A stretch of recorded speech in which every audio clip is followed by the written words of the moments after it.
A very good evening and welcome to the Limelight this evening. My name is Simapolo and we go straight to World AIDS Day, which fell yesterday, 1st December 2022. It is a day to, of course, reflect on the efforts in the global fight against HIV, but again, it is a day to mourn the people who have died at the hands of the HIV/AIDS scourge. The day fell around a time when a recent report had indicated that in the past 1 year, there has been a rise in new HIV infections in Uganda. Actually, the report indicates that in 2021, at least 1,000 new infections were registered every week. And this is a disturbing statistic, especially after 2 decades of success in the fight against HIV/AIDS. And that is the reason why we need to connect with the people who are in the middle of this fight against HIV/AIDS, and that is why we have Flavia Chomkama. And Flavia Chomkama is a teacher, is a counselor, is a mentor, but she is also the executive director for Action Group for Health, Human Rights, and HIV/AIDS. In short, AGHA. Let's connect with Chomkama Flavia.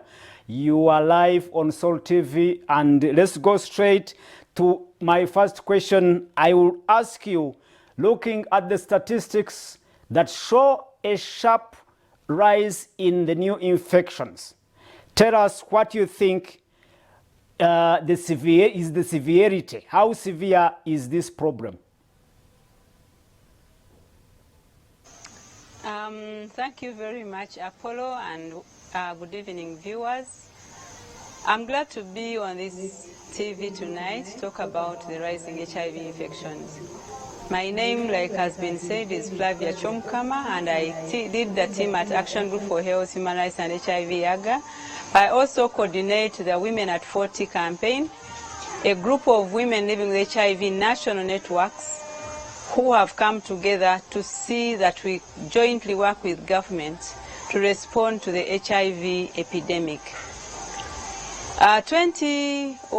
For me, 30 years ago, today I'm 53, but I learned I was HIV positive probably around 1994. And I have lived honestly, I've lived honest with myself, with my HIV status. I have lived to ensure that I do not spread or transmit HIV to any other person. And your question comes in at a time when we, as women living with HIV, the old folks, the people who had said, let's retire from activism and advocacy, have decided to return to the battleground, because we do realize the children that we labored to deliver HIV negative 30, 20 years ago are actually getting HIV infected and delivering children who are HIV infected. I will go to the statistics and put it into context. You are saying that every week we have 1,000 new infections. And I would like to inform the viewers that we are currently about 1.4 million people living with HIV. And of this 1.4 million, 6.6% are women and girls living with HIV. The reports that come indicate that we have moved from the annual new infections from 38,000 to now 54,000. And of the new infections, which is the 54,000, 15,000 are adolescents and young women. I think your 1,000 you are raising is around that particular community. We do realize that rising infections among the people of Uganda is mainly among young people, young and adolescents. And we need to take in interest, because we should ask ourselves, why is it that it is the young people who are having very high HIV infections? We cannot, of course, forget that we had COVID-19 lockdown, which exposed and caused a lot of young girls. About 650,000 were reported to have been defiled and impregnated during the COVID lockdown. And so the aftermath of such kind of defilement is what we are seeing. So it's really unfortunate and unacceptable that in the year 2022, when we have had HIV and known its effects and its complications, that HIV is preventable and manageable, that we still have a number of young women and girls and the general population reporting infections of 1,000 per week. And of the young girls, of the young people, infection between young ones, the males and the females, that for every 4 people, young people, 3/4 of these are young women. They are the ones who are being infected. So it's important that we start thinking about what could the problem be. But we know the problem. We know there is still a lot of stigma. The fact that we still have people who point fingers. We still have laws that criminalize HIV transmission. That is even a difficult area to discuss, that in 40 years into the HIV, we have government on record criminalizing HIV transmission. That alone shows you that the goodwill we see from the president is actually removed by such clauses in the law that we have. We continue to see that communities are still at risk of gender-based violence, and I don't need to belabor the violence in the homes. We saw this during the COVID lockdown, defilement. We saw women running away from their own spouses. We saw murders, and it has even raised a lot of mental health issues for this population. And we do know that when people are unhealthy, from the trauma they undergo, many times they are likely to transfer the trauma and the pain to those around them. So no wonder that we are having increasing HIV transmission rates. But I also wanted to say that this 1,000 new infections is not only for older persons. We realize that in the last year, children or babies being born with HIV have raised from 5,000 annually to 6,000. And what does that mean? It means that ending AIDS continues to be a difficult terrain to tamper. So we need to ensure that we follow existing scientific and proven prevention methodologies to ensure that we stop this vertical transmission.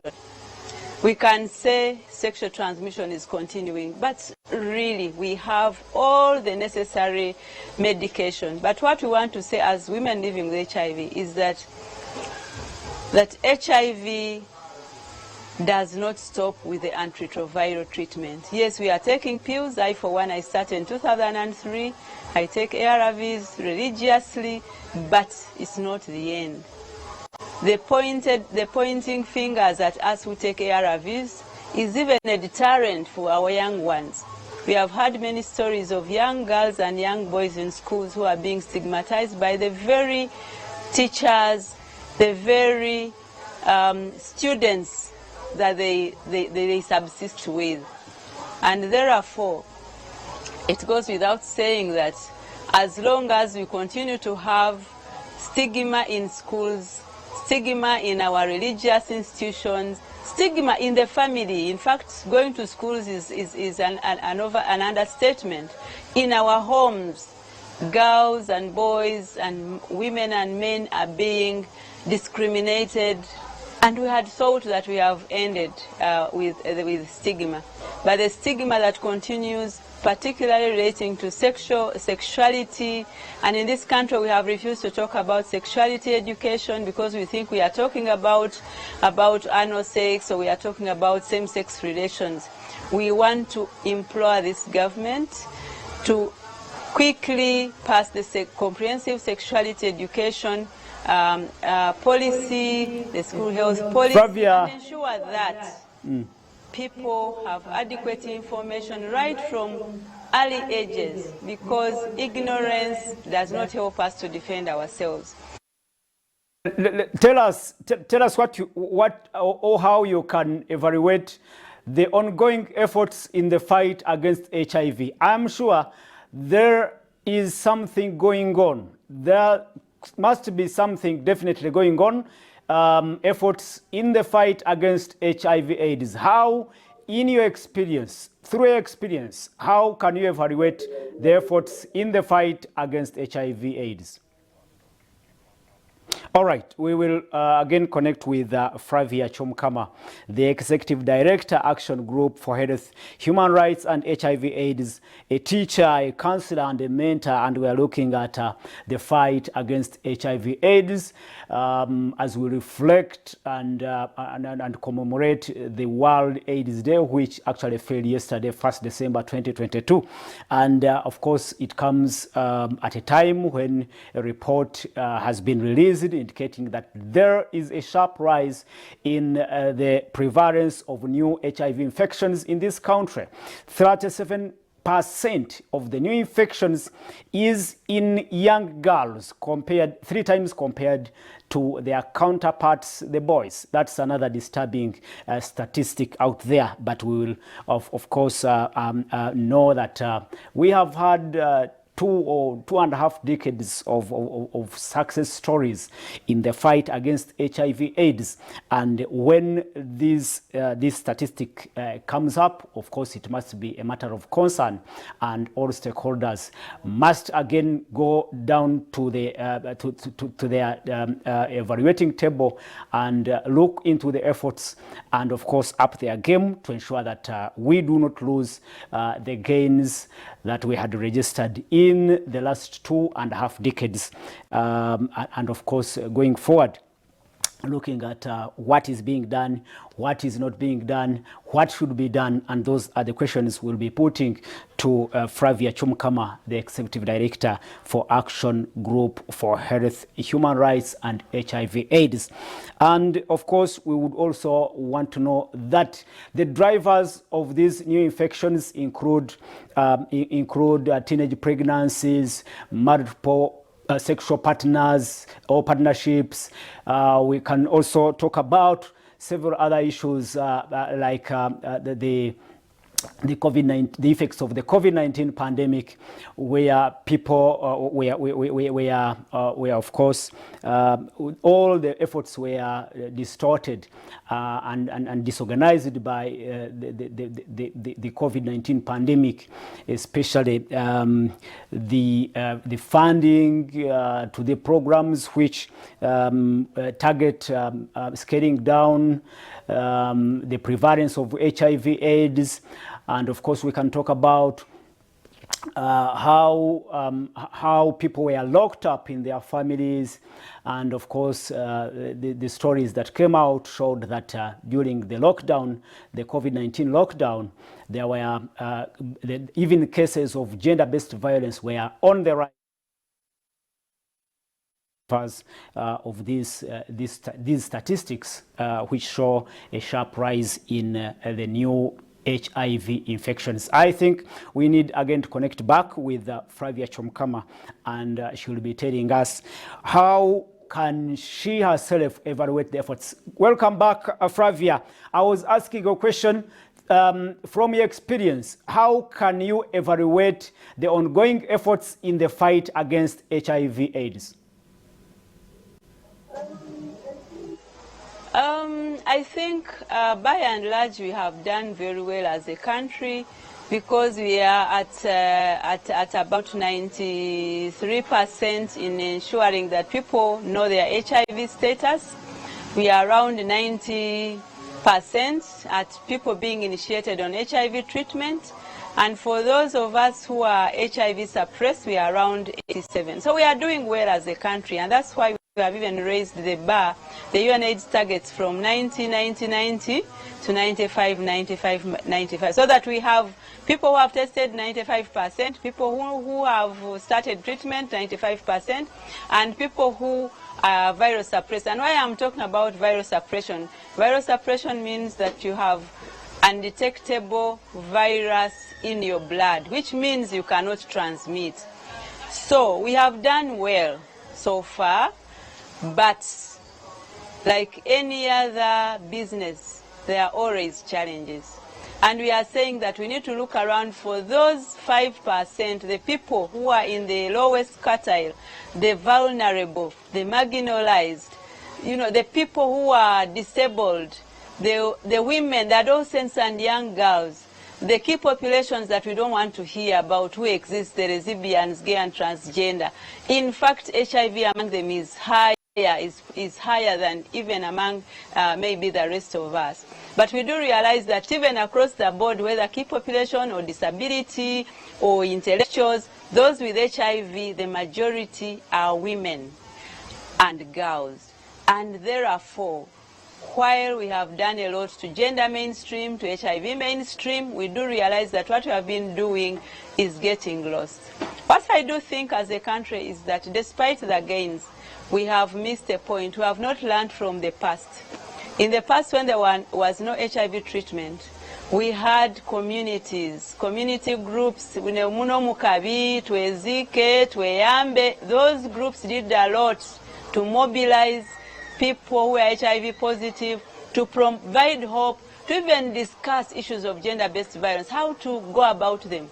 We had groups, we had the vice chairperson of various LCs who would deal with issues of gender-based violence. But today, everything has been monetized. So we need to go back to the drawing board. But I think because we have monetized everything, it goes without saying that as the frontline community actors, the village health teams, the people with HIV who are peer educators, community resource persons, those people that selflessly move house to house to support the people who find themselves HIV positive. But also we would like to remember that the people who died, like the Philel Taya, who came out openly to say he was HIV positive, need to be remembered, and we need to hail them so that we keep it as a reminder. Many people died before who were found with HIV earlier. They were not lucky to reach HIV. So we need to emphasize the issue of HIV disclosure. Whatever we are doing, let's look at how to encourage people to disclose that they're HIV positive, to ensure that we have a high level of treatment literacy so that people know why they are taking medication. That child who you are pumping with medication, you need to tell them early enough so that they know why they are taking the medication and how to protect themselves from abuse, but also how to not transmit to others. Because we know when they take their medicine, when we take our medicine well, if you are virus suppressed, we are able to not transmit. It is you equals you. It means that even those in discordant relationships have nothing to worry about, except that they must support their spouses to take their medicines very well. But we also know there is pre-exposure prophylaxis. If you are in discordancy, we have that technology. We have that ARVs that a person takes if they are getting engaged into sexual relations or into risky activities or exposed to where they are likely to get infected or come close to blood, like maybe those who are in humanitarian settings, those in the army, the war front, and those who might, be in a discordant relationship. Flavia, as we wind up. Well, then you are. Yes. Flavia, as we wind up, we ask you to pass on a message to those who are living with the virus. Encourage them. Tell them what they must do to live longer. Oh, thank you so very much. I would like to say that for those of you who are still alive, we need to remember that people died because they did not reach this age of ARVs.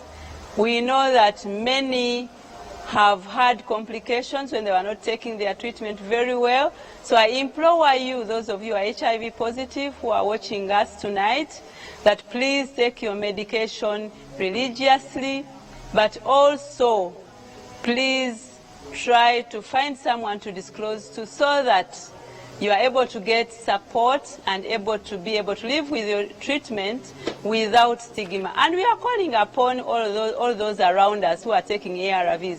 It takes two to tango. Please provide us the support, provide us the things that we do require. The health service providers, we seek your indulgence. Please, let each one of us do our role. For us, our role and responsibility is take our treatment well and ensure that we live long and also not transmit. But we also implore you not to point fingers at us so that we are able to live longer, but also we do not have any new infections. And together we end AIDS by 2030. I salute you all for watching me. I'm Flavia Chomkama from Action Group for Health, Human Rights and HIV, AGA, and I also coordinate the Women at 40 campaign. The Women at 40 campaign is a consortium of women living with HIV networks, and we have come back to work and complement government to ensure that we support people to disclose. We support particularly women, young women, to undergo sexual reproductive health and rights mentorship and advocacy to ensure that we do not any longer have babies being born with HIV, but we don't also lose any young people to HIV, but also those of us who are aging. We seek the services that come with aging, like cancer, cervical cancer testing and other cancer testing, and also ensure that we get the requisite treatment in time so that we can live longer and healthier lives. Thank you. Thank you so much, Flavia. Blessed night. Thank you so much for your time, and thank you for that insightful discussion we've had this evening on the Limelight. Viewers, it is time we all do what we can and join this global fight against HIV/AIDS, and may the Lord, may the souls of those who died rest in eternal peace. My name is Simapolo. Let's catch up next Friday and in the latest edition of the Limelight. Good evening and a splendid week ahead.